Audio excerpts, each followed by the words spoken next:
Nyata tidak bahwa Amirul Mukminin Umar bin Khattab suatu ketika pernah berniat membunuh baginda Nabi besar Muhammad sallallahu alaihi wasallam?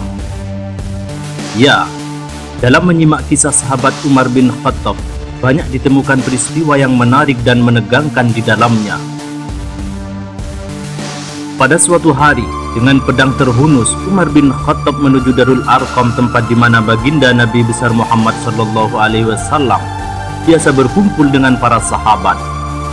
Melihat mukanya yang beringas, matanya yang nanar, orang sudah menyangka dan mengerti ini tentu akan terjadi pembunuhan. Dalam perjalanan menuju Darul Arqam, Umar bertemu dengan Nu'aim bin Abdullah. Nu'aim bertanya, "Ya Umar, mau kemana engkau?" Umar menjawab, "Mau membunuh itu si murtad." Si murtad yang mana? Yang mana lagi kalau bukan itu yang memecah belah kita, yang menghina berhala-berhala kita, yang menjelek-jelekan nenek moyang dan keturunan kita. Siapa lagi kalau bukan Muhammad?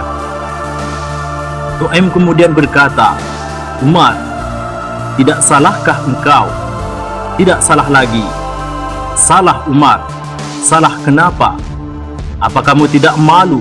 Kamu mau pergi membunuh Muhammad sementara adikmu sendiri Fatimah, dia sudah termasuk salah seorang pengikut Muhammad." Mendengar hal ini, muka yang memang tadinya sudah marah dan merah tambah jadi kelam. Bukan main mangkelnya Umar bin Khattab.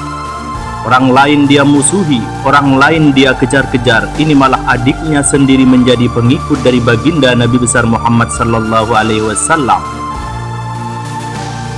Tidak jadi menuju Darul Arqam, Umar berangkat ke rumah adiknya Fatimah. Di rumah Fatimah sedang berkumpul Fatimah, suaminya Sa'id bin Zaid, dan seorang sahabat Habab bin Arad. Mereka sedang membaca Al-Quran. Diketuklah pintu oleh Umar dan dijawab dari dalam, "Siapa di luar?" "Umar." Mendengar suaranya saja, sahabat Habab bin Arad sudah lari ke belakang pintu. Adapun Fatimah yang sedang memegang suhuf tulisan Al-Quran menyembunyikannya suhuf itu di belakang bajunya. Saat Umar masuk, tidak sengaja suhuf yang tersembunyi di belakang baju Fatimah tersembul. Umar pun bertanya, "Apa yang kau sembunyikan di balik bajumu itu?" Fatimah berkata, "Suhuf." "Apa suhuf itu?" "Lembaran Al-Quran." Maka dibacalah lembaran tersebut.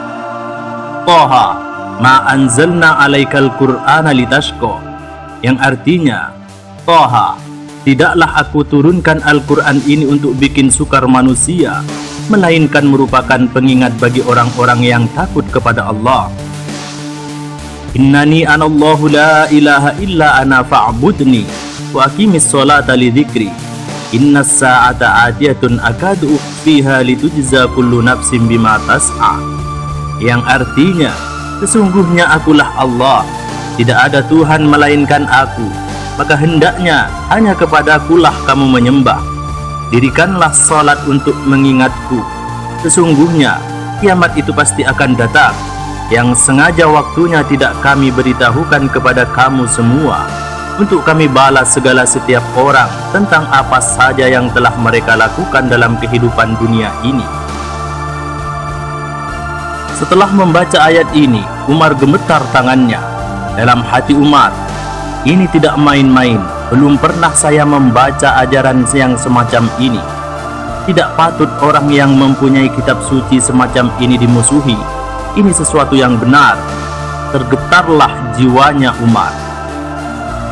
"Hai Fatimah, beritahu aku di mana keberadaan Muhammad." "Saya tidak akan memberitahu kamu," kata Fatimah. "Di mana?" kata Umar lagi. "Saya tidak akan memberitahu," kata Fatimah lagi. "Lebih baik kamu bunuh saya kalau memang maksudmu mau mencelakakan Muhammad. Sama sekali saya tidak akan mencelakakan dia. Kasih tahu saja di mana Fatimah." Fatimah menjawab, "Dia berada di Darul Arqam." Bergegaslah Umar menuju Darul Arqam. Di dalam Darul Arqam, Nabi memang sedang berkumpul dengan para sahabat, termasuk ada Sayyidina Hamzah yang juga terkenal sebagai jawara. Diketuklah pintu. "Siapa di luar?" "Umar." Sebagian sahabat yang berada di dalam Darul Arqam ini geger. Umar datang ini pasti sebagai bencana. Tapi baginda Nabi besar Muhammad sallallahu alaihi wasallam menenangkan mereka. Tenang, mudah-mudahan ada hikmahnya. Sayyidina Hamzah pun kemudian tampil. Bukakan dia pintu. Kalau niatnya baik kita terima. Kalau niatnya tidak baik saya paling depan. Dibukakanlah pintu. Begitu dibukakan pintu, Umar masuk langsung merangkul baginda Nabi besar Muhammad sallallahu alaihi wasallam. Kemudian dengan tersendat Umar berucap, "Asyhadu an la ilaha illallah wa asyhadu annaka ya Muhammad Rasulullah." Sahabat langsung takbir semua. Kegembiraan meliputi suasana ketika itu, karena sebelumnya dikala Umar belum masuk Islam, dia merupakan ganjalan yang paling dikhawatirkan oleh umat Islam. Setelah dia masuk Islam, jelas Umar merupakan suatu keuntungan yang sangat besar.